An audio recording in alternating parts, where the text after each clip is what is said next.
Hey guys, this is Amanda Samney, and I just wanted to share a little bit about the first two singles from the Cloud of Witnesses album that just came out today, March 21st, 2022, out of Hebrews 12.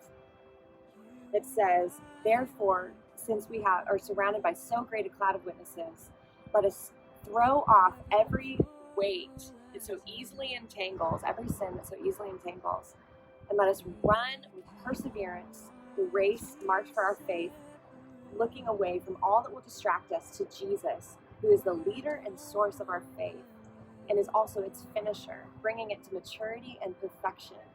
He, for the joy of obtaining the prize," that was us, "that was set before him, endured the cross, despising and ignoring the shame, and is now seated at the right hand of the throne of God." That scripture speaks so clearly to me that Jesus experienced shame.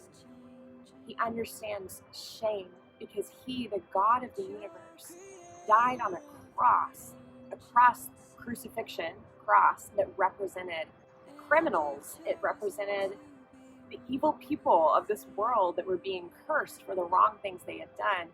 He had never done anything wrong. Actually, he deserved eternal worship, gratitude, awe, wonder, perfection surrounding him. And he chose voluntarily to come to this earth and to experience the shame of what it is to be cursed and to die for doing wrong, though he had never done wrong.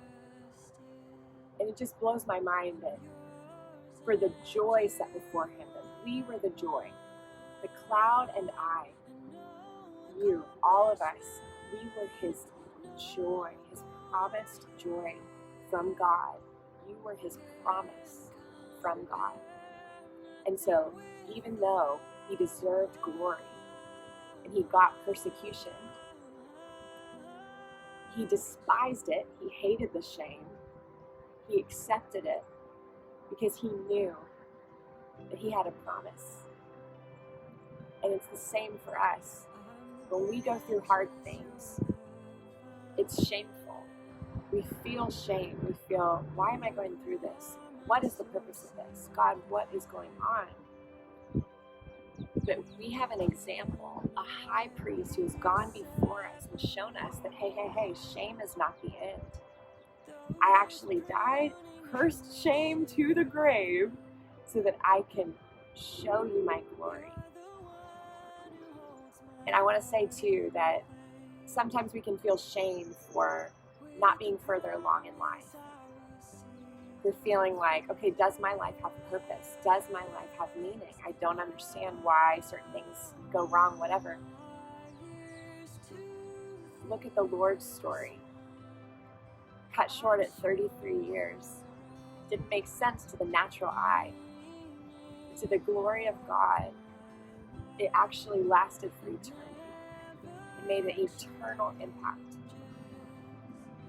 And that's the meaning of our lives in God, is that we get to believe and know for a fact that shame turns into glory.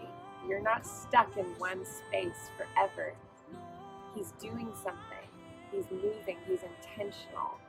And the meaning of your life, if you never accomplished another single good thing for him or anybody else, the meaning of your life would be that more than all of those things, you belong to the one who says that you were his promise from God. And he adores you and he loves you. And he gave up everything so that you could know his love, so that you could be with him. He could be with you forever. This is the meaning of your life. This is the meaning of my life, that I was God's promise, he is mine, and that so many others who have gone before me and all of us are in heaven right now, screaming out, shouting out, cheering us on, saying, it is worth it. Keep going. Keep going.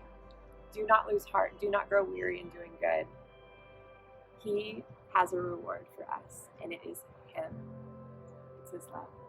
So I pray that this blesses you. This is just the first 2 singles of the Cloud of Witnesses album, coming out in a couple of months, God willing. We'll have a couple more single releases in the coming months as well. I just pray that they bless you.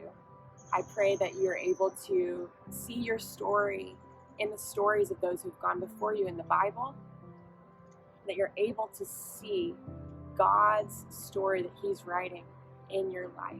You're a part of such a greater story than just you.